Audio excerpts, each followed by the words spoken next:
Summary, yeah, good. Right then.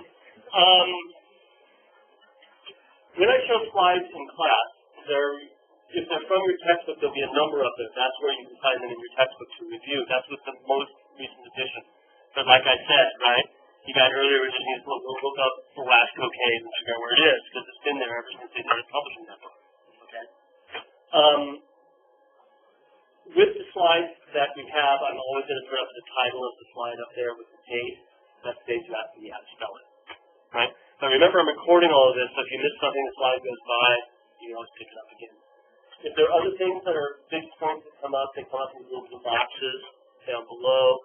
Usually it's things that you might ask me how to spell that. Right? That'll come up down there too. Okay? And I can always go back and forth if you guys need to see things again. One of the things that we do in art history, actually in art history class in general, the way we approach this is that we're looking at these works of art as artifacts of particular cultures and civilizations. They're our original text. They're like what you would, the plays you would read in a Shakespeare class. What we're going to try to figure out is how it works. Why did it take the shape it did? Right? Why did, in an English class, you would talk about why Shakespeare chose that plot device, these characters, those names. Here, what we're going to do is try to figure out why the artist made the choices they made in making the work of art that we're seeing. Right? Because it's not just by chance. And we function by the assumption that the choices are deliberate, that very little is left to chance. And usually, when it comes down to the works of art that have made it to 2016, the ones that have made it to this classroom have usually had that kind of deliberation, you know? So there's a reason why some of the figures are red and some of the figures are black. There's a reason why things are overlapping. There's a reason why they chose outline for those bulls, as opposed to trying to shade them in. There's a reason why they're all seen in profile rather than coming at you. There's a reason for this. We're going to analyze that. We're going to put it in some context. We're going to put it into the context of the people who made it, try to understand what it meant to them. An art appreciation class is more just like, ooh, I like great animals, right? But that's not what this class is about. This is a history class. And so we're looking at these objects as the insights they give us to these different cultures and how we can then understand the objects themselves better. So we'll be talking with every object on one level or another. We're going to be talking about subject matter, what's illustrated there, and a bunch of questions that go with that, like why did they choose that subject matter and not another one? Is there some symbolism with that subject matter? Right? What, that stupid Tom Hanks movie, what's that called? You guys know it. The Da Vinci Code. They call it symbology, that's a rich word. I think in the symbology department, it's just at Harvard. Anyway, symbolism, right? That's one thing we're going to be looking at. The second thing we're going to be looking at is historical context. What do we know about these people? What do we know about the object? Because many of the objects we're going to see in this half of the class aren't made simply to sell in a gallery somewhere, right? They're made with some particular motive or purpose in mind. So we're going to look into that, right? So historical context is our second major category of investigation. And the third one, which is a little bit more difficult, is artistic style, stylistic choices. Because, you know, even here, not every bowl looks the same. So why do artists choose one style over a different style? And how do those relate to the historical context? How do those relate to the meaning? Right? So keep that in the back of your mind. That those are the things that we're looking into. Those are our big ticket items. You can actually put that into your notes and say, okay, what do you say about subject matter? What do we talk about with style? What do we talk about with historical context? Those are the sorts of things when it comes to the exam that I'm going to hope that you've learned. And as you read through your text, you find that that's exactly what's there. Right? Now, you may not have all three categories for everything we look at. For some of them, we may just only look at subject matter and symbolism. For another one, we may only look at historical context. But there's a good chance that it's something for everyone that we get into. Right? Now, when I was an undergrad sitting where you are, and I usually like about 2/3 of the way back. That's my favorite spot. I had this professor, Leonard Kimbrell, God rest his soul, really nice guy, but boring. Because he had this really dry sense of humor, so really fun to listen to. But his classes were always at 1 o'clock, right after lunch, you know? And you know how it is right after lunch, right? It's already a wash. But he told the story. I told all my classes because it's perfect. You know, when you drive a car at night, it seems random, it's going somewhere. You drive a car at night, you get tired, right?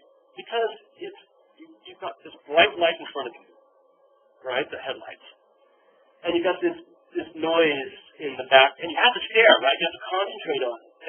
And you've got this noise in the back on the engine, the air conditioning, the windows down, whatever, right? And it's just, you know, it's dark around, and you just get tired. And Dr. Kimbrell said that he has found out that the way they cure insomnia is that they put you in a dark room with a bright light on the wall and they make you stare at it. And they put a dull droning sound in the background, and people just tend to fall asleep. It just helps, right? It's so it's like the road doesn't really change, right? It's just and you're staring at this triangle coming at you, right? Well, what's in our history class? Dark room, bright light, dull droning sound. You know? So it's hard to stay awake. That's another reason I think taking notes is absolutely crucial. So just get used to it, right? This is what we're going to do. It's in the dark room with a bright light. I'm going to talk. And I'm going to ask you guys to talk as well, often. But I can't compare, right? Okay? So, there's that. So, what are we going to talk about here? I'm not going to talk much about caving. I'm putting these up there just to set the stage to talk about the ancient Near East, the area called Mesopotamia, which will come up on the slide in a second. The very earliest art that we have predates writing. Right? We have pictures from people before we have writing from people, language. Right? And for historians, the term that we use for that early art that is before writing is prehistoric. Because it's not like it's prehistory, right? It's not before history. It's before people wrote history. Yeah? So, from non-literate societies, we call it prehistoric. And writing only really develops, or begins to develop, around the year 3000-ish BC. Obviously, right? 3000, not 2000 AD. Maybe Planet of the Apes or something. 2000 BC, we get Planet of the Apes is a movie. Okay, they released that. 3000 BC, we start to see writing, and we stop talking about prehistoric art. Prehistoric is before writing. Okay? And in the prehistoric period, there are basically two larger sub-periods. The early part, Paleolithic, which means old stone age. Lithic, stone, paleo is old, right? And the new stone age, the Neolithic. And the difference between these two parts is that in the Paleolithic period, we're talking about cavemen. We're talking about nomads who chase down animals, who pick fruit and vegetables, but do not settle in any given space. They migrate, right? That's what a nomad is. They migrate. That's the Paleolithic period. The Neolithic period, starting around 7000 BC or so, that's when people started to settle into communities. Okay? Where you get permanent settlements and where people stop chasing animals and start raising them. Where people stop picking wild fruit and veg and start having gardens. That's the Neolithic period, the new Stone Age. Stone Age because they're still using stone tools. Right? We're not entered into the Iron Age yet or anything like that. Okay? Good so far? And you can see, as we look at these, on the left is the actual cave interior that's been painted, right? That's the actual wall of the cave on the left. And the line on the bottom, I think, is from receiving water that it stained it. So you can see over numerous generations, people have painted the wall with images of the animals and hunting. That's probably why they chose them. And we think it's done over a series of generations, centuries, because of the overlap and the difference in styles. So not all the animals are painted in the same way. The big bulls, see one of them over here. And by the way, this cave kind of wrapping around it, right? So when we look at this one back here, it's right side up, but it's kind of behind it in the slide. So these things be part of the program, moving in a single direction. Maybe this one's part of the same one. But this horse here, this one here, is a program of work. Different styles, right? These you down here, different program of work. And this overlap, changes in scale can be accounted for by coming back to that page, the end of the movie, right? Over the centuries, different people mark it up. The same difference in hunting can be seen even in the Olympic period. Just because you start raising animals don't mean they don't go hunting, right? Talk to any NRA member, right? I used to hunt, and I never shot it. But I did strap on a gun and go up in the woods and look to the side and watch the weapons that I'm not going to shoot. Always some guys, and they'll see it, right? But they're still hunting, right? Even though they're raising game. And so here we see a large deer with the figures of another animal here. This is painted on the plaster of the wall at the town in Chicago. Right? Same thematic of the both these are prehistoric. Even though they settled into communities of Chicago, even though they settled in, they do not have any records. They archaeological. Right? Now, the earliest places that we actually see these settlements, right? The earliest places we get Neolithic communities around 7,000 BC, right? They are all, let's see if I can get this to work, right? In the Middle East, what we call America, the Middle East, right? The eastern part of the Mediterranean. So Çatalhöyük, you can see with my little circle there, is in modern-day Turkey, on the eastern coast of the Mediterranean. Most of our earliest Neolithic communities, Çatalhöyük, Jericho, are in this region. Okay? And what we're going to look at tonight is the development of art in this region as well. Right?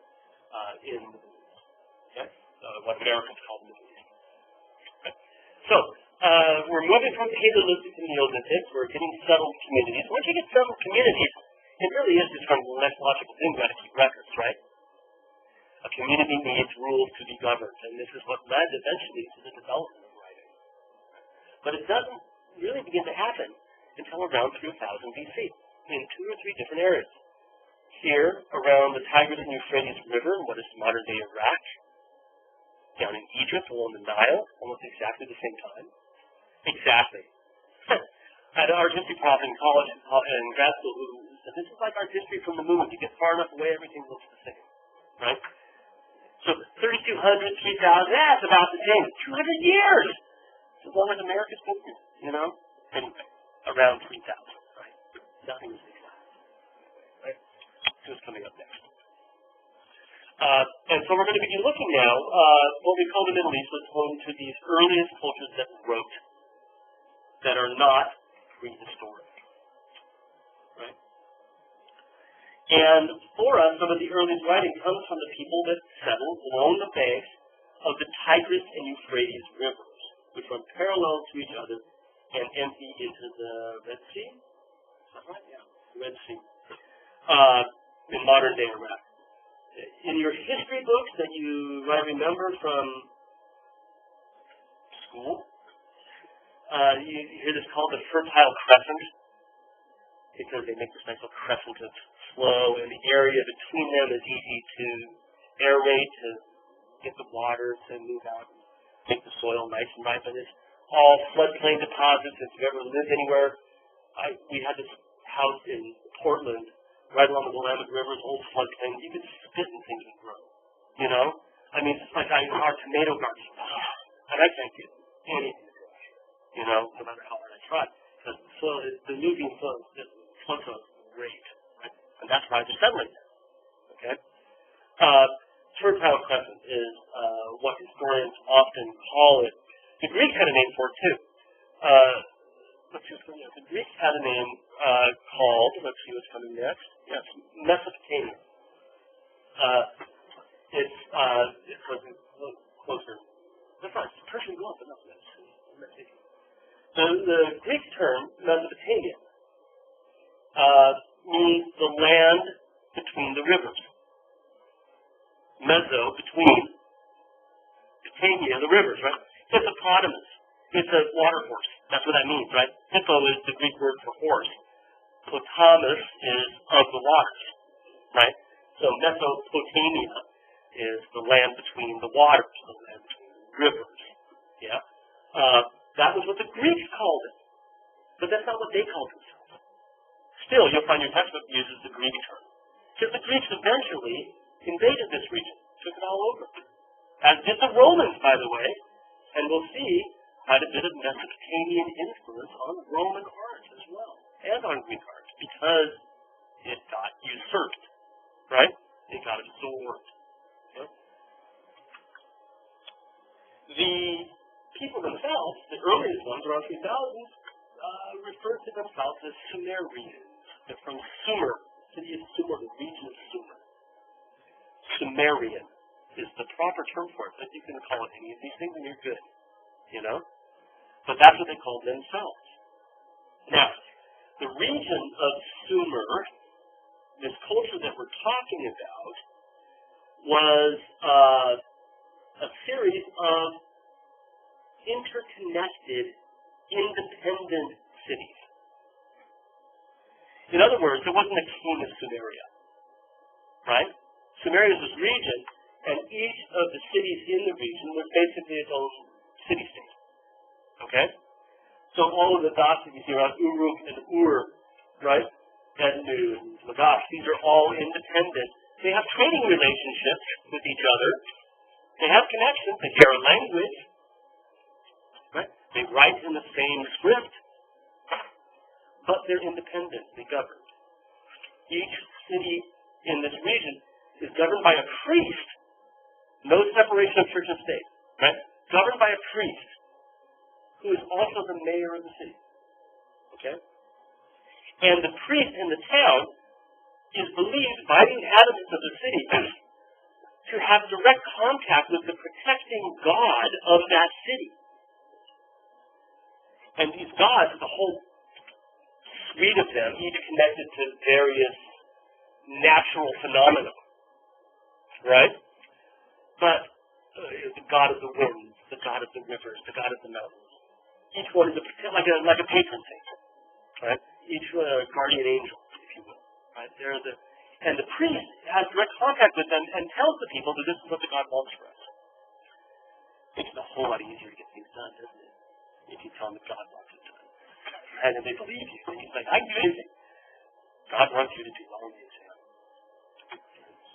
Make you do that. So anyway, 11 cities all told or so, politically independent, and even though they're trading with each other, what we'll see is that they're often at war as well. Because if your city doesn't have what it needs, and they do next door, what's to stop you from wanting to take it? They're independent, right? They're not us. You take what you can get. So there's quite a bit of warfare at the same time. So this is the earliest civilization, the Sumerians, right? Around 3000. And it establishes the template for this region in the early period, which is to say, the next 2,000 years or so, right? And we'll see that a lot of the things that are established here early on with the Sumerians continue all the way through the traditions of ancient Mesopotamia. The people also had trade contact with Egypt. So when we talk later tonight about Egyptian art, you're going to see that there's some ideas that cross-fertilize between the two cultures because they're trading with each other. Right? They have contact. Yeah? And then when the entire region is swallowed first by Greece and then Rome, their ideas get picked up and translated into those cultures as well. So it's a really nice place to start because in many ways this establishes quite a few things that we will see have repercussions later. Right? And it's worth it in its own right anyway. Not just because it influenced Rome. But, hey, it's because it's important for us as we go to Rome. And we'll see some stuff there. Okay? So, religion was at the center of every society, right? We talked about that. Religion is right at the core of their society. society because the government and the church are the same. The church is not the right word. The government and religion are the same, right? The priest, the mayor, is a servant of the local God. His job is to communicate the ideas of the God to the people. Okay? In this particular case, the town of Uruk, where we see the temple on the right, the ruins of the temple, was governed by Inanna, who was the goddess of love, right? But in addition to that, this is kind of funny, she's also the goddess of fertility, and that kind of makes sense, doesn't it? Goddess of love, goddess of fertility, right? Childbirth. But she's also the goddess of warfare. So go figure, right? In love and war. Inanna. So she's the protecting deity of the city-state of Uruk, which you can see on the map. So, just as religion is at the core of their structure, right, of their cities, also at the core of the layout of the cities is the temple. The temple is at the center of the city, right? And in ancient Sumerian cities, they placed these temples on top of these man-made mountains. So what you're seeing there, that sort of pyramid-looking thing, right, is the base of the temple. And it's been created out of mud brick, right? It's a mountain that they made. Now, it's hard to get a sense of scale here, isn't it? Right? Let's see, there's a reconstructed one in another of these towns, as we get a general idea of the layout of this thing, right? Most of what we're looking at is simply the base for the temple, ramps that lead to the top. It was important for our people to make the temple that much more special. And there's a couple of reasons why. One of them is that the temple was not only the base that we're looking at, it's called the ziggurat, right? The space that we're looking at was not only the base for the temple, but had other administrative buildings on the top of it, including a storehold for surplus crops that could be redistributed in times of famine. Right? That was part of the priest mayor's job, was to say, okay, you know, we don't have enough food, we've got to tap into the storehold, and this is why we got the records, right? Most of our Sumerian writing are lists of things that they had in the storehold, you know? So, with the storehold up there on top of the mountain, it makes it harder for every Tom, Dick, and Harry to get to, right? Especially if you're stormed from outside by somebody who wants to steal your stuff, right? You can defend it better. So that's one of the reasons for putting it on top of the mountain. The other reason for putting the temple on top of the mountain, and by the way, here, I've got a reconstruction of that. How's that? You can see that's so we have stairways that lead up, processional gates, as we lead our way up to the top of the temple. The same thing was here, right? You can see what the rest of the shape. And honestly, I don't know what shape it is anymore. I got the recent picture of this. I think we should picture that one, but not the rook. I have no idea. And we'll talk a bit more about what data comes out. What happens to the issue. There's something particularly wrong. I have no idea. But you see there's sort of ramps leading down on the side, like we have here. And that would lead us to the top too. You can see the various other side buildings and at the very top level. The temple, where the priest would go to commune with the God and his instructions. Right? And I think it was always a hymn. I'm not 100% sure on that, right? But I think it was always a hymn. So, everything else is mostly just processional. And the idea of building this structure is not built on live rock, right? It's from the ground up, which means it's obviously quite special, is first protection, as we've mentioned. But the other thing is that it changes your experience. You know, when you go to the temple, you don't go to temples for any reason whatsoever. I writ large, synagogue, mosque, church. They never look like the rest of the world, do they? Unless, I don't know. When I was going to church back in Portland, we met like in a Holiday Inn meeting for a while, and that was nothing particularly special about that. You think about things like stained glass and mosaics, right? Tiles and whatnot. There's an attempt to make it a special place, to make that different from everyday life, right? So the idea on this floodplain, flat floodplain, is building a mountain so that when you go to the temple, you're ascending, right? Your experience changes. Yeah. Back home, we have like an Indian temple and also like a temple now. Yeah. And a lot of people that are not like that religion go to the temple to see what the experience we can do. And I've been there, like we went a lot in like school trips and stuff. And like when you're up there, you feel different because you're basically living in the temple and you're like everything below you, and it's like. Indeed. And I think if we think back, things we've heard about, right? For this experience about going to the mountaintop, there is something about going to the mountaintop that is, and honestly, I'm not going to pay you for that, so this is the next thing. But when you go to the mountaintop, there is something about that experience. And the early Renaissance poet Petrarch wrote, he hiked to the top of Mount Ventoux in Provence, where you can see Italy from there.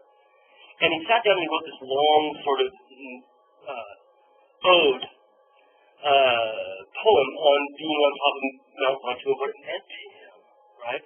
And he said, I always travel with my trusty companion of St. Augustine in my pocket. And I came up here and I feel like I'm with God, and I can see everything. Martin Luther King, right? I have been to the mountaintop, right? I think that's in every religion. Think about mountains in religion, how important the idea of a mountain is, The Greek gods, where do they live? Mount Olympus, right? Moses, where did he get the Ten Commandments?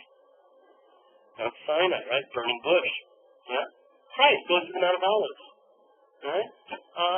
Muhammad ascends from the mount, right? It just, the list goes on and on and on, doesn't it?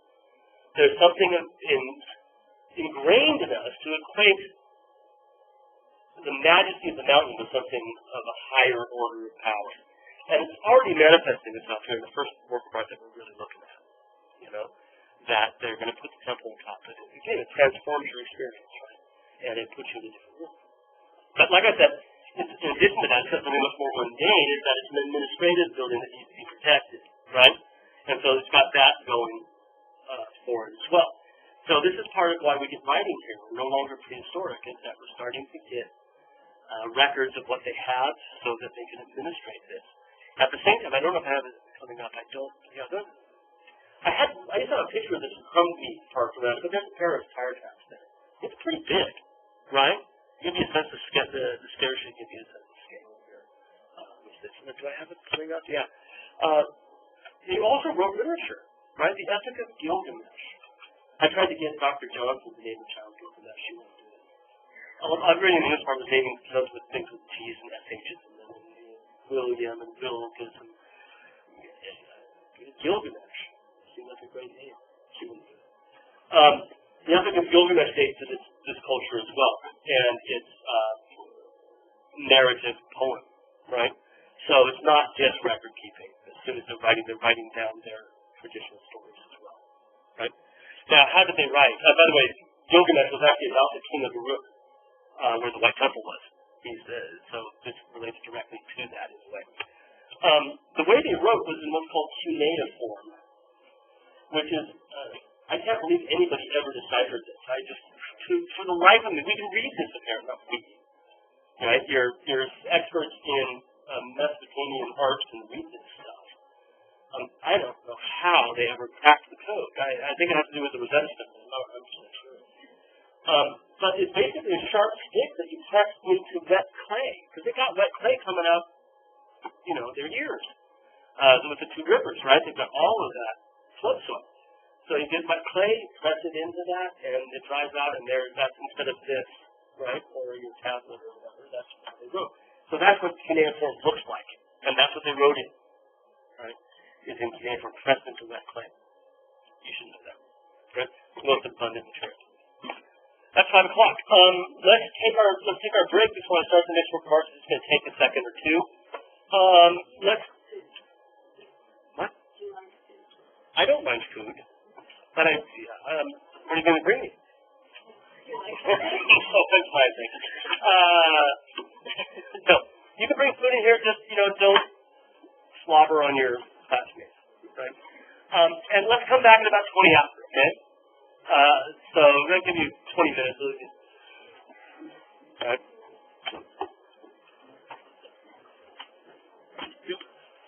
recording. Okay. Where was I now? Bing, bing, bing. There we are. This vase on the left, the famous Varka vase, was actually found in the excavation at the city-state of Uruk. So it's in the vicinity of the White Temple. And Varka is just an old term for Uruk, right, or a newer term for Uruk, the Varka vase. And what it shows, first, it's a huge plant. It's not like yay, stuff like that, right? And it's carved. It's not, you know how pots are thrown on a wheel? You take wet clay, wet spin it. This is a piece of stone that's been carved, right? It's alabaster. So it's like agate, like a translucent stone. And it's been carved and hollowed out, okay? So it's not made in the standard way as we think about pots. But what it shows, you notice on the side of it, there's 1, 2, 3, 4 different registers with figures in them, right? And in between them, there are these horizontal bands of varying widths, right? And you can see as we read from the bottom to the top, that what we have are a series of plants at the bottom, and they look very much like the kind of plants that grow on the banks of the Tigris and Euphrates. And we actually read it from bottom to top, which should make sense because we remember how important that procession we were just talking about is, right? Going up is key. So we start at the bottom with the plants that grow on the banks of the rivers, and then we move from there up, and we see these wonderful wildlife, right? Rams, probably sheep. And you'll notice as you look at them, stylistically speaking, this is a hallmark of Sumerian art that will be followed by later people in this region, is that there's an interest in profile. There's a general avoidance of overlap. Notice how none of the animals come out at you. They're all walking one direction. None of them overlap with each other. And with that in mind, look at the ram in the center, right? You'll notice that while the face is in profile, the horns are as if seen from the front. You see that? It's like the horns have been twisted 90 degrees because it's facing this way, which means the horns should come like that, right? But they don't. They come like this. And the reason for that is where art doesn't have to be perfectly representational, right? They want to get more information there visually, so they want to know there's 2 horns. They just use what we call twisted perspective or composite perspective so that you get the most information possible, right? But you'll also notice that even though parts of it are rather, you know, abstracted in a way, look at the tail, for example, right? It becomes a sort of nice arc. It's beautiful. It's a nice design, right? Or the beard of that goat. I guess it's probably a goat with that beard, right? But the beard of the goat is just a series of horizontal lines coming down. Schematized, right? Not detailed. At the same time, there's a certain vibrancy and a certain attention to the proportions of the animal. And some of the details are really quite nice. Look at the hoof. Look at the penis. I mean, it's really well done, you know? It's drawn when they pay some attention to this, right? And these elements that we're seeing, this lack of sort of a flat background with not a lot of overlap or any at all, a certain vibrancy to the animals, even if they are stylized a bit. They're kind of stocky and muscular. You know, look at the haunches on that animal. They're sort of built, you know, they look powerful. These are all hallmarks of Sumerian art that will be passed down to later inhabitants of this region who follow this basic stylistic guideline. So, the creatures of the land, right? And we think about this as a settled group that is now raising plants and raising animals. These elements are at the bottom. As we move our way up, we see figures bringing offerings, and they're moving in the opposite direction. So, Suli, you had asked about that axis, right? Rams move one way, servants move the other way. You get that same sense of a kind of a, you know, back and forth on your way up, even with this. And we have them bringing offerings. You see some of them have jugs. The guy, well, here, I think I can do this, right? You'll see how good. I just started using the presenter view, but this guy's got a jug of what appears to be wine, right? And erase. And then this guy's got what appears to be animal, you know, things cut up in a basket, probably animal parts maybe. But what they're doing is they're bringing the surplus into the temple. And we know that they're servants because they're naked, right? Because that's part of the ritual, right? And you'll notice that it's important to the artist. They never have the proper leg forward, if you will, right? To where you wouldn't see their junk.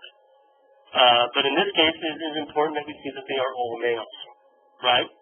And that there's no doubt about it. And if they had made their right leg, their left leg forward, you wouldn't see it, right?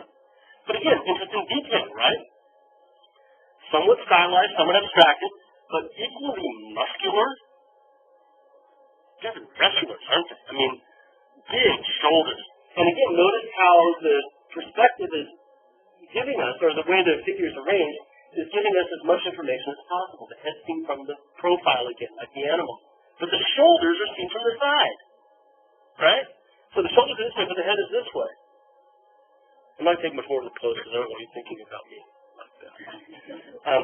And the legs are apart so we can see them, right? And you'll notice, again, the attention to the muscles in the legs, the quad and the thigh, right, the quadriceps, is really highly delineated, and the muscles around the knees are flat as you're standing there. And again, that's an inner strength and vibrancy that we saw with the rams as well. That's the hallmark of the style of this period. So, we're working our way up, right? We've got the stuff of the land at the bottom. We've got the servants bringing the gifts. Who do we expect we're going to see at the top? The priest, right? Or maybe, if we're lucky, the God the priest is going to talk to. Because they really believe that the priest is telling us to bring this stuff to the God. Oh, indeed we can. I'll get there. I have a detail. I do have a detail. The problem with teaching our history course is I got to put the slides in order, to come in, so I can't quickly pop around that well. So I'll get that in just a second. Get past this slide. One of the things that we know about Sumerian culture was that they used these things called cylinder seals. These are down at the Smithsonian Museum of Natural History. That's SMNHFM, right? A cylinder seal was a carved piece of stone with a hole through the middle of it, right? So imagine, a stack of donuts, right? And they would carve the outside of it, and then they would run a dowel through the middle of it, and they would press it into wet clay, and it would make a design. So the cylinder seal is the thing on the left, in the slide on the right. And it's pressing into clay, you see, and they would carve this, and it would make this repeated pattern. And you'll notice, if you look at either our servants with the victuals, or the animals down below, and look at those ducks, you can see it's a very similar aesthetic, isn't it? It's a very similar style, in that it has the same thing against the plain background, repeated again and again. Cylinder seals were used to mark property. If you own something, you would put the clay down, you'd run it in. It's like Victorian letters where you put the wax and you had your seal, right? Same kind of idea, but also after putting the effort into carving the cylinder seals, they also wore them on strings, like necklaces, right? But you can see, I think, there's some connection here, right? And even the one at the top shows figures approaching the seated figure, which is not very different from what we have here.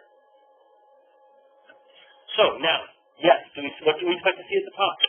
Exactly, that's close up of another cylinder seal from the WAM, Walters Art Museum. This is up in Baltimore, right? I'm going to be showing you a lot of works of art that we can go see locally in addition to the stuff from Rome and your textbook, because I shouldn't teach this class the same way I used to teach it back in Portland, right? You can go see this stuff. I'll take us on a field trip up to Baltimore, right? It's free, right? So we should be looking at things that we can remember. So there's another cylinder seal impression there. What do we see on top? Exactly. We see the exact thing you're talking about. And we have a large figure. It's a woman. We know from the dress that it's a woman. Therefore, it's not the priest. And since Uruk was dedicated, protected by the goddess Inanna, that is who we think this is. Right? She's not labeled or anything. But you'll notice in our picture here on the left, and you can maybe see it there, she's taller than the other figures as well, because she's more important. Right? There's a hierarchy of scale, where just as the animals are twisted in perspective with their horns so that we can see more information, the artist here is conveying ideas simply through choices that are being made. And the scale of the figures in many works, we're so used to seeing a painting where a smaller figure is back in the distance, right? They're behind them because of the way perspective works. Further away, the smaller they get, right? My hand is as big as your body, right here. Yeah? But in early art, and through really even up until the 20th century and beyond, there are other reasons for changing the scale of figures. And it has something to do with trying to convey ideas. So in this case, the larger figures are more important. And you'll notice that there's those tiny little figures directly behind, appears to be, or on top of that ram. But notice how small they are compared to the ram, right? Whereas down below, the rams are smaller than the human figures carrying them. So there's screwing up the scale for numerous reasons. One of them is, with this figure, to indicate that that is indeed the goddess of the city of Uruk in Nanda. Yeah. That's exactly right. We call it hieratic scale or a hierarchical scale, but yes, there's a hierarchy exactly there. And you can see here, I've shown that this is carved all the way around, right? So what I've done is on the right here, that head of that ram, you can barely see the center picture, is on the right, where I'm moving my way around it. And what we have at the top then is the storehold, right? So we've gone, we made it to the temple, we made it to the top of the ziggurat. And we're now inside the storehold, and we see another figure here on the left, continuing this, and again, back the other direction, right? With the basket of victuals here, presenting them to the god who is now receiving them. I think they're talking, just how do you think talking is. So, that's what we see on this, right? So it relates directly to what we were talking about with the culture of the period, right? That the ziggurat was at the center of the city, the temple was, the religion was at the center of their lives, and even these images, we understand them only because of what we know about the culture. It helps us to read the picture, doesn't it? It helps us to understand why they chose to illustrate the things they're illustrating here. Yeah? So the Varka base is decorated with these things specifically to illustrate, and this shows the core of the governance structure and many of the beliefs of this particular group of people. Now, before we leave it behind, a side note. This lives in the Iraqi Museum in Baghdad. That's its home. And after American forces invaded the Iraqi Baghdad in 2003, the museum was looted. That's the base of the Varka base. Gone. It disappeared. Walked out the door. This is what our Secretary of State said stuff happened. This is what happened. It was inside a glass case. You can see the broken glass around it. It was stolen. Knocked off its base. Our forces, after this hubbub settled down, offered a no questions asked, just bring us back the stuff from the museum, please. And the forces were helping the museum people get the stuff back. Please bring it back. This Toyota rolled up. Open up the trunk. There it is. They got it back in like 20 pieces. It's already been put back together again, right? Because it's broken. So, but that's what's left of it. That section there is the biggest section that's left. And I have been trying to figure out whether or not it's around anymore, because they said they were restoring it. Because every inch of glass talks about this object. Every single inch of glass talks about this object. And I can't find any information on it. They said they were beginning a restoration of it, put the pieces back together again, see if they're missing any pieces that they don't have. And I think it was a shot inside the trunk. I turned it sideways to make it fit. But I have no idea what's left. And the region that we're talking about is a region that is in very bad political situation right now. And this is not the first time tonight we're going to talk about something that ain't there anymore in the way that we talked about it. And yes, the loss of human life is much worse, but it affects all sorts of other things too. So they said in 2009, 2010 that they're restoring it, and that's 5-6 years ago now, and I don't know what's that. There's no update on it whatsoever. There's no pictures, and I don't know where it is. I'm hoping that ISIL doesn't have it, or because there's probably dust at that point, right?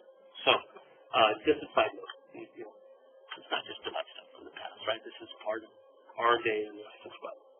So,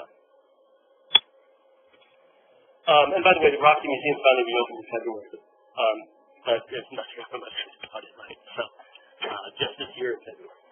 we've got some nice Sumerian objects up at the Walters in Baltimore. And this is a votive tablet. It's votive means something you would make a presentation with. And so it's carved on a piece of soft stone with these images, and you can see the style is really similar, isn't it? You got those almond-shaped eyes, that reliance on profile, and it's the same kind of scene that you see at the top of the bark of things, where a series of figures are bringing gifts to a seated figure who's larger than they are. But, you know, that's a cute little ram, isn't it? He had no idea what's going to happen next, right? It's like, I'm going on a road trip. Next thing you know, you're in a basket, right? Down here, cut up in the pork chops. Yeah. So it is, but it's a darling one. And there's another one down. Is there another one down below? There's a little head. Yeah, you can see his head sort of right here. You know. Yeah, but the one on the left is just so darling and cute, isn't it? But you'll see that this is exactly the style of things that we've seen before. And there's a naked servant again in the front. There's another. This one here is just a doll, isn't it? He's so cute, and he's about ready to be eaten. And when you go out driving around the countryside and you see like a butcher and there's a sign of a dancing pig, it's like, cute little jumping up on the god lap there, right? So they're presenting offerings here. Notice the style of costuming. Men's costumes tend to look for like these hula skirts, you know, with the grass skirt down below, and we'll see them on other figures as well. This is where Matt Groening, the guy that invented The Simpsons, he modeled them after Sumerian figures. He said so, right? He took his art history classes in art school, and he said, I want The Simpsons to be a group of, you know, early historical Sumerians. And so Lisa's skirt looks like a Sumerian skirt.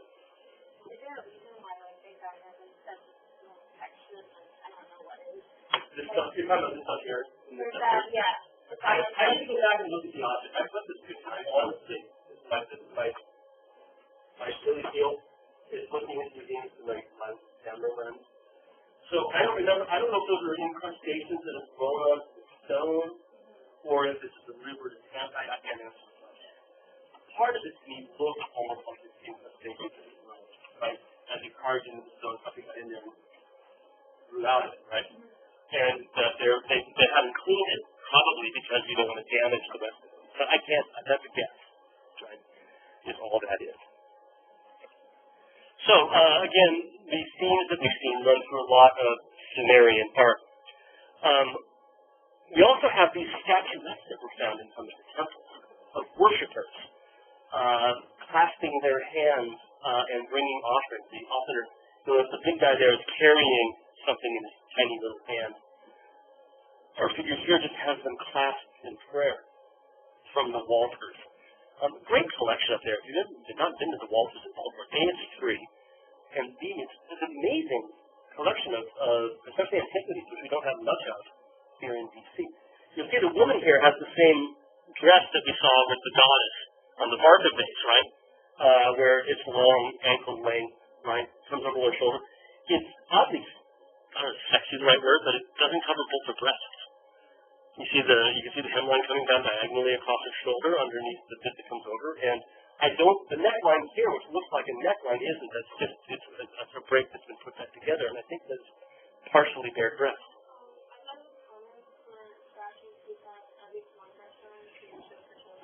That's a distinct point, yes. The idea of an exposed breast is certainly to show fertility. That's got a huge part of it.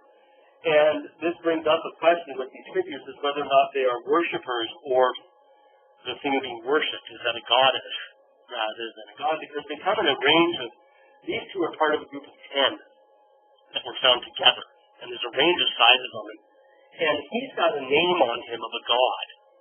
I can't really look it up. Oh, it's right here in my notes. What is it? It's, what is his name? Abu, the god of vegetation. And you can see the cuneiform on his face down there. But that could just be the god he's praying to. We don't know for sure, right? But if they are indeed the gods, then yeah, right? Having a breast there would have something to do with fertility, vegetation, birds, etc., nurturing.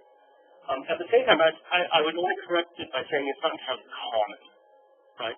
But we see it more than we do on the street, right? Suffice to say, right?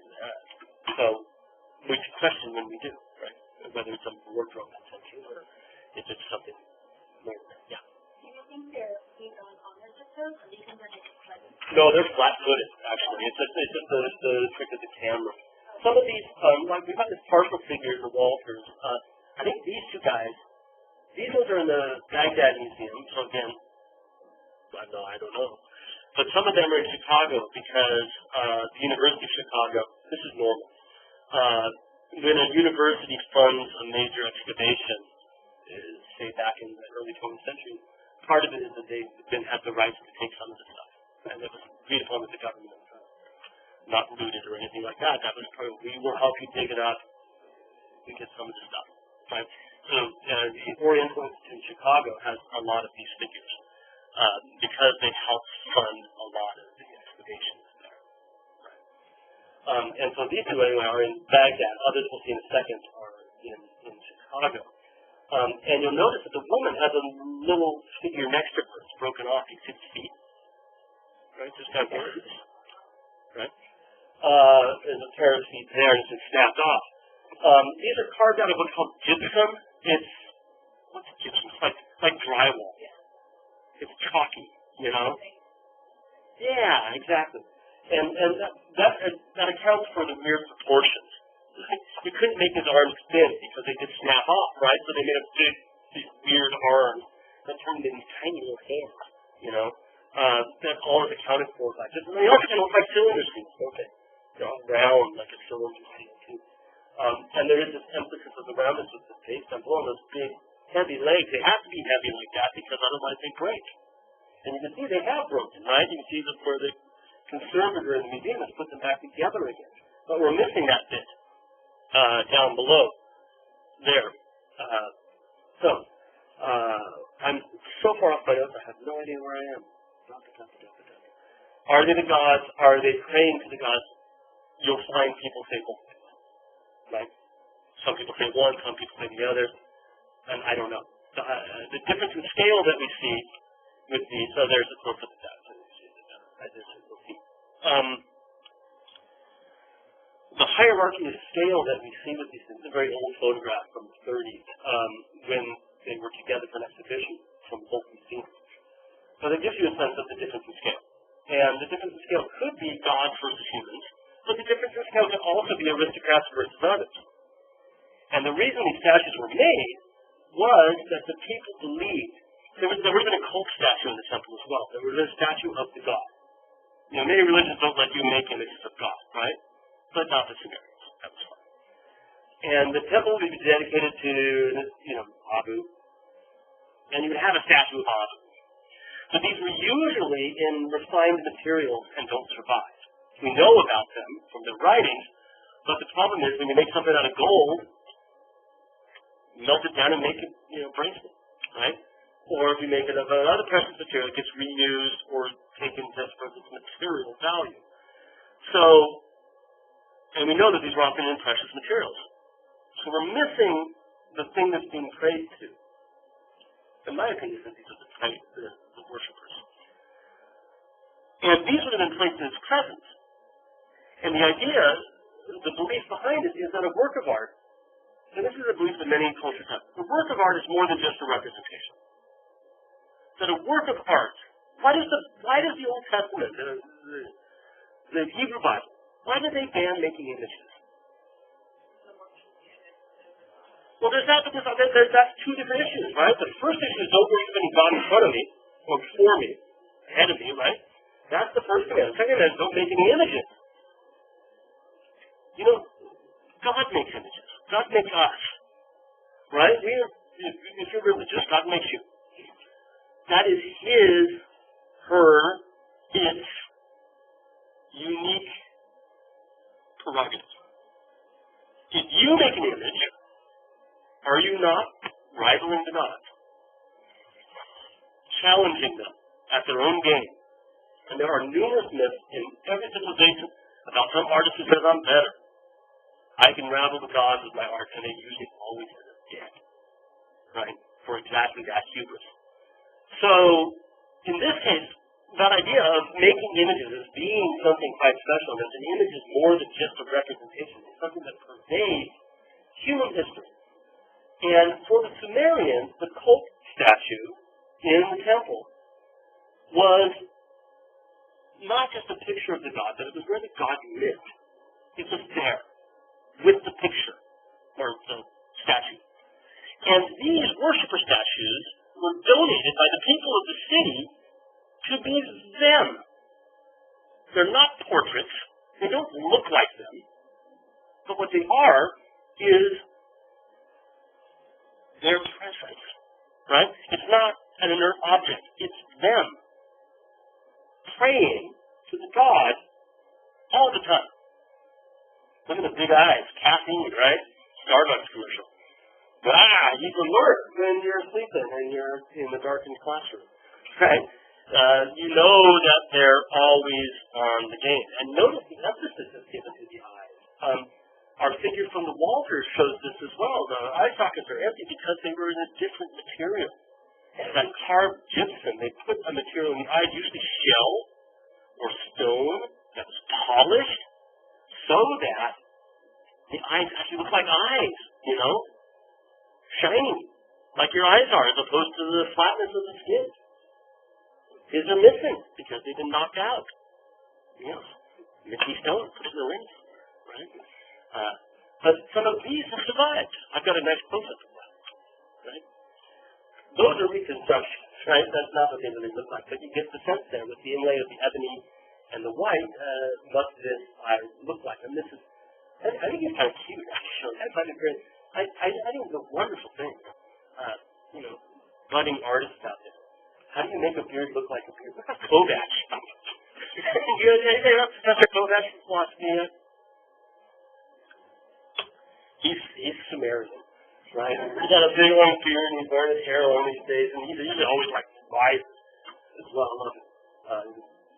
One of our best friends in town, but he's like, yeah, I can't finish the sentences. He's wide awake like that. Right? So, you know, they're not trying to be portraits, these things. They're just representatives. You know what I mean? So we shouldn't think of them. I would buy one, but mine might look just like, I can't point you into this class. Yours might look like yours, even though you don't look like you. You know? Because they've been stylized and schematized. But you know it's yours. Right? This one's at the Met in New York. And you can see how really similar they look. Right? This one's a totally different site as well. But that they're not meant to be perfect. And those are the real shell eyes inlaid into the sockets, right? So we have these part of the temple, and part of this worship was to have these statues, these cult statues that would pray for you to the gods as part of your relationship to them within the city itself. Another element of this culture is it's warfare. This object, which you can see is not all that big, it's in the British Museum in London, is something that would have been carried on top of a pole in a procession. Right? We call it standard. You think about, you know, like when you go to commencement here on campus or some of the activities, and somebody walks in with a big pole and it says, School of Arts and Sciences, or Marymount, or whatever. That's the same idea, right? It's part of that ritual surrounding the procession. There's a hole in the bottom of it. It's made of wood, covered with all of these inlays of semi-precious stone that give us these seams running up the sides on all four sides of it. And this would have been, you know, the standard bearer. You've heard the term standard bearer, right? The standard bearer walks in front of everybody, heralding the beginning of the procession. That's exactly what this is. And it's decorated on two sides. And the illustrations that we see on it are about warfare, which seems to have been a fairly common occurrence in these early ages because of the independence of the different city-states, the openness of the landscape, all led to a series of military overthrows, which as we trace the history of this culture, what we see is that it's one that's fraught with political violence. Right? So this one box is covered with pieces of lapis lazuli. It's like turquoise but darker blue. Right? That's the blue that you see. Other bits are like jasper, that red, and other bits of semi-precious stones inlaid. And it's quite badly damaged. And you can see that the conservators have filled in between the broken bits with a fill that allows you to tell what's original versus what's not. So look at the blue background. You can see it's kind of pebbly looking. And the darker fill is where the conservators put it back together again, so you can understand what it originally looked like. Right?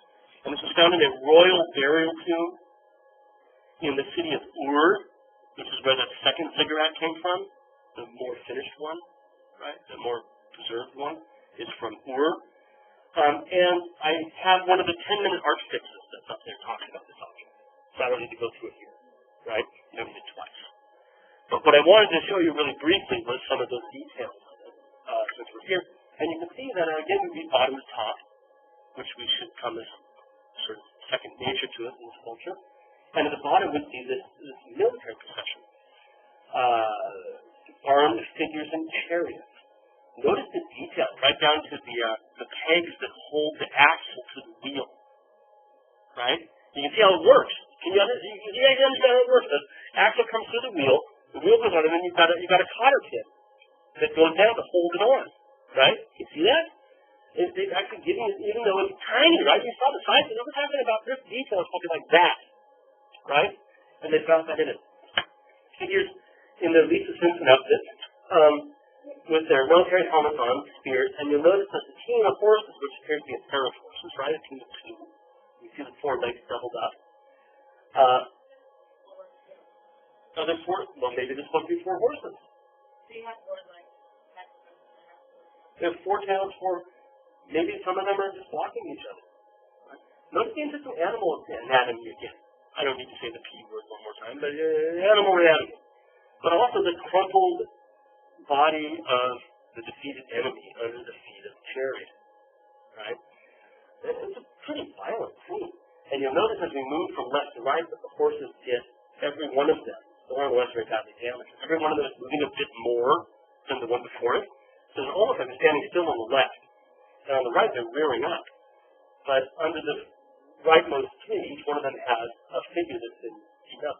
So it's got that very odd, I think it's ceremonial, that harness that looks more like a wind-up toy. It's kind of cute in a way, but I think it's meant to be a ceremonial harness, right? And I can't really tell you much more about it than that. So we see this battle scene, and it reminds us that a lot of the art that we're going to see from these early periods actually do depict military conquest. And so as we read our way up, we go from this image of the chariots and the actual war itself to the aftermath of the war, where the soldiers are lined up on the left. You can see this in the second register. They're all dressed exactly the same. And again, it has that cylinder seal repetition, right? Again and again, like almost like the same figure rolled over across that register. And can you tell what's happening there? They're being stripped naked, right? In this area right in here, right? They're being stripped naked and led off without their clothes on. Those are the enemy that we've defeated, right? Those are the people that we've stopped. We'll take the point of view of the people who made it, right? We'll be the victors. Yeah, they're going to become slaves. They're being led off to become slaves. And also, it's ritual humiliation. Really, isn't it? Remember the Abu Ghraib thing? You guys, I know it was 10 years ago. You know, we had some rogue soldiers who were doing things to prisoners in Baghdad. Yeah. Taking pictures of them naked and stuff like that, and doing nasty things to them without their clothes on. Yeah. Right? So, you know, ritual humiliation is a standard element of most warfare. You often find, for example, rape being used as a tool in tribal warfare in various parts of the world. And it's all about humiliation. That's part of it. For the enemy, it's not enough to defeat them. You know? Yeah, kick the crap out of them when they're down as well. You got to humiliate them. I don't believe this stuff. I'm pacifist. But you see it. And you have to acknowledge that as part of it, right? And that's what's going on there as well. I think I have a close-up of him, too. There is, it's just blurry, but he's been knocked down, he's backing on him with that stick, and he's been stripped entirely naked. And obviously, Stephen, again, think how small that is, right? That's like fingernail size. And I don't know, he's terrified. As well, maybe he should be, right? It's focusing on the violence of the act. And then finally, I think I have one more slide on this. At the very top, as we again come back the other direction, more of these naked prisoners, eventual slaves, are being led forward to a taller figure in the center, right?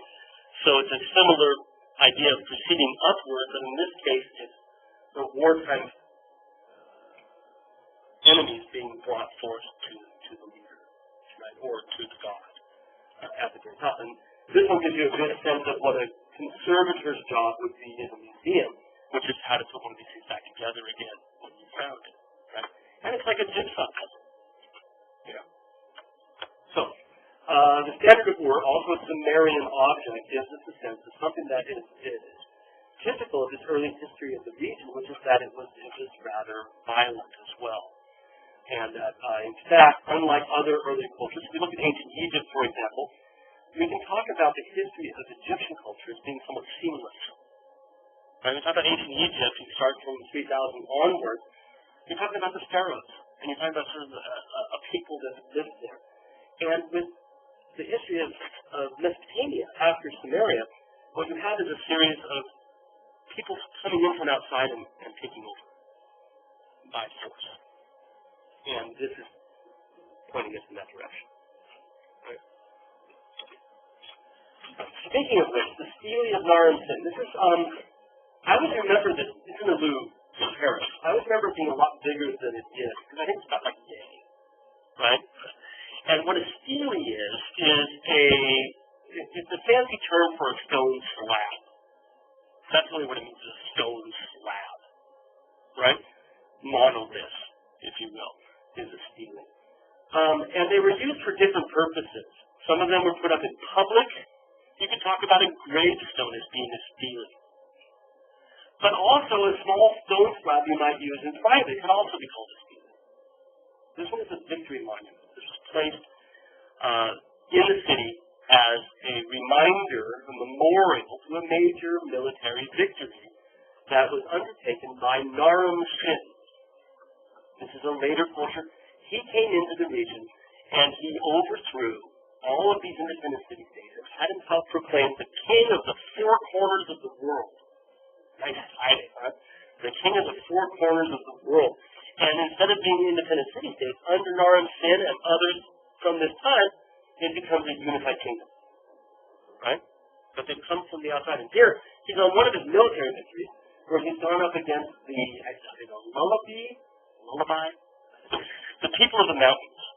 Right? And we can see that he's giving us this image of marching up the mountain to defeat the people. And it's not hard to tell who Naram-Sin is it? It's pretty easy to pick him out of the crowd, right? A lot of nifty little tricks here. And again, I think there's a 10-minute art fix that talks about this in some greater detail. But you'll notice not only is he bigger than everybody else, not only is his head the highest one there, not only is he silhouetted against the sky, whereas everybody else is against the mountain, right? But over and above that, his pose is mimicked by all of his soldiers behind him. Right? You know the old joke, walk this way, and that's what it is. It's like everybody's got that exact same pose, right? And you can see that he is stomping bloody hell out of these people, right?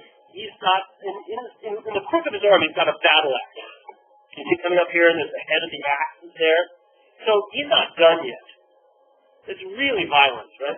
He's got a spear in his hand here. His face is fairly badly worn. But he's wearing that helmet with the horns on it, probably associates him with the gods. The gods were all nature anyway, but it's turned on its side, right? Because he wants you to see both of the horns as they're coming out this way. And he's got a big long beard, got a kovac on. He's wearing over his shoulders, got a bow and arrow, right? You see the top of the bow here. And look, ow! Right? Emergency tracheotomy. Right there. Got it in the throat. This guy, please, Nara, don't kill me. This tells us what's going on in A4, right? He's got another guy on it.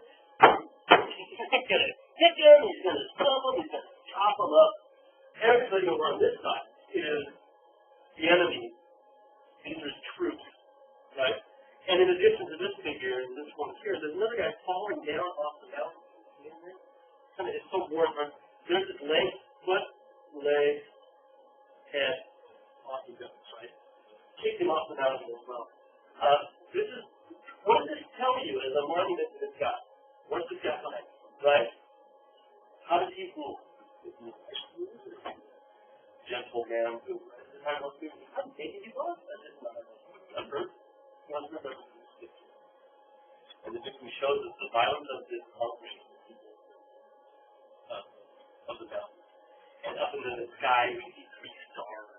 The idea of pantheistic quality of this religion. So he has now established a centralized rule. And in fact, from this point forward, he's from the city of Akkad, A-K-K-A-D. From this point forward, we find that Mesopotamian art focuses on monolithic rule, right? Rulers of the entire region, for most of its history. There's a bit of a return to the old Sumerian ways, but for the most part, we're talking about rulers who govern the entire region.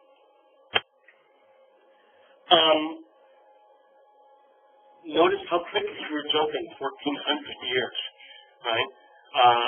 I think if we spent the entire time going over Mesopotamian art, it would take forever to go through these. But there's some stuff from the interim on one of those 10-minute art fixes.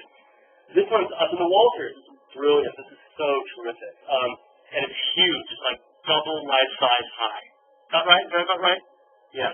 So, like, if you stood in front of this, you come up to that there. Yeah. It's massive.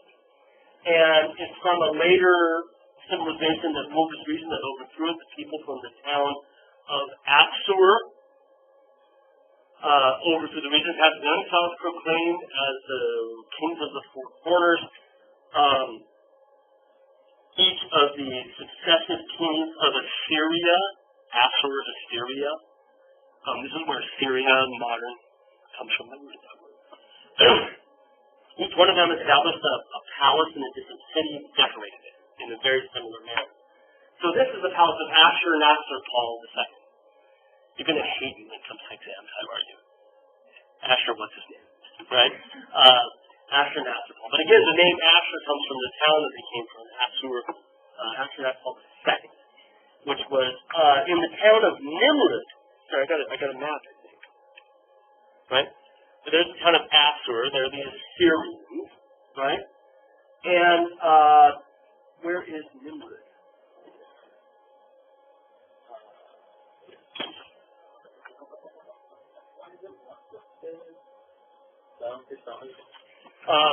He's from the town of Nimrud, which is actually mentioned in the Bible, for those of you who know this stuff, in Genesis chapter 10. Talks about the man who established the Assyrian dynasty being Nimrod the hunter. So this is the people that, in fact, are written about back in Genesis.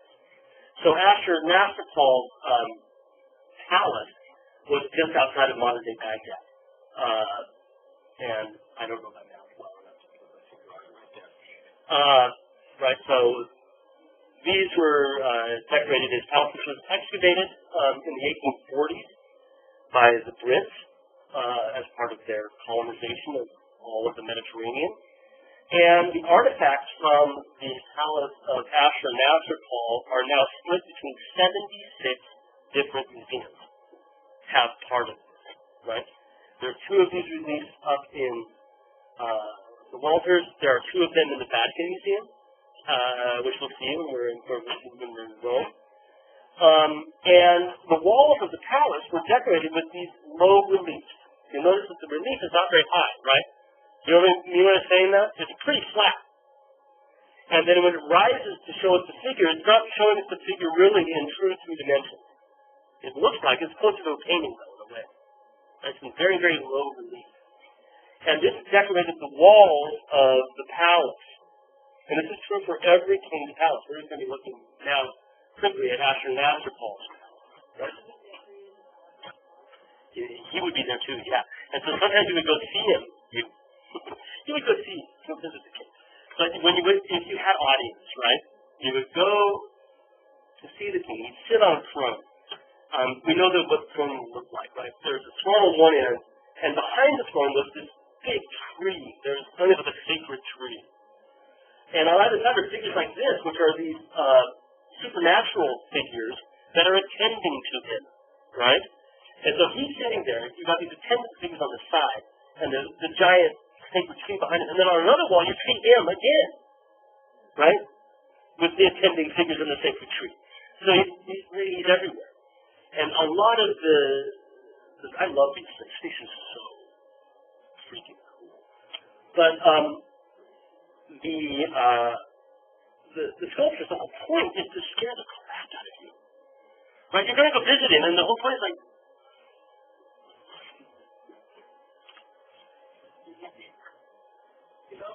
to put you in that rightful mindset of respect. Yeah? Because this guy is communing with the God, which we've seen going all the way back to the Samaritans. And look at the guys that are attending to him. Look at the bus. Look at his arm muscles. Look at his legs, right? I know it's been shaded down below, but look at the attention to the musculature around the knee, the calf, right? It's phenomenally detailed. And so this figure's got a bucket of ointment and a little sponge. He's anointing, right? Anointing the king. And you'll notice that carved across the middle of it is some cuneiform writing. Can you see that? It looks like railroad, like got run over by a car. It's cuneiform writing. And this is one long, it's called the standard inscription. And it runs across all of the things there. And it's hilarious. It's absolutely hilarious. I find it hilarious. And I've got a transcription. You don't have to memorize it, because I think it's really, really funny. And it comes up in the slides, so I'm ahead of myself. Before we look at it more closely, some bad news again. Oh, there's first. Okay, there's Kali. That's where it is. That's not bad news. That's good news. Kali just outside of Baghdad. That's what Nimrud is also called. Okay. It was overgrown. This is the archaeological site. There you can see the ziggurat that they maintained from the Sumerians in the background. And in the foreground, this is the palace, which was right along the side of the river, sort of the corner of the city. And this is the archaeological remains of the city. This is all the good news, right? But it was excavated in the 1840s, right? ISIL got at it, and they destroyed it. The archaeological remains are gone. This is one of the things they blew up. It's here. Right? The entire palace at Nimrud is destroyed. Right? They posted, this is an ISO video of them going at one of these. And that'll give you a sense of scale, right? Look at the size of that arm. I don't want to well up about inanimate objects, because just pales in comparison to beheadings and whatnot. But we're very fortunate that this thing is split between 76 museums, because some of it will survive. Some of it will make it through. But that's the archaeological site. They blew it up. It's horrifying. It's this wanton disregard that we see in every aspect of it. Right? It is absolutely wanton disregard. So that's the bad news. Right? That's the sad part. But the good part is that some of it has survived. And so these palace walls are lined with beautiful. They're in limestone, which is a deposit stone that carves up nicely polished. You can see some of the details. I love the fingernails. Right? And look at the detail. They're really paying attention. Right? And they're doing, even though there's a certain strange stylization to it, they've been paying, really look at the feathers and the wings. Feather by feather by feather they carve. And no, they're not. I'll show you some other things coming up. But there's the standard inscription, which is the feet of Ashurnasirpal. A really long text, and it's written in Ashurnasirpal II's voice, in the first person, right? So he's bragging. This is what I did, right? Okay, if you want to read it there, you can. Because that's the standard inscription. That's what across all of these. This is the palace of Ashurnasirpal, priest of Ashur, the weapon of the great gods, the mighty king, the king of the world, the king of Assyria, valiant man. who acts with the support of Asher his lord, and has no equal among the princes of the four quarters of the world. Isn't that hilarious? I think this is just great, right? I'd write that about myself. I am Mark, king of our history. Wonderful shepherd who is not afraid of the battle, the king who makes those who are not subject to him submissive, who has subjugated all mankind, the mighty warrior who treads on the neck of his enemy, tramples down all his foes, the king who acts with the support of the great gods, and whose hand has conquered all the lands, who has subjugated all the mountains, and receives their tributes, taking hostages and establishing his power over the countries, and so on and so on.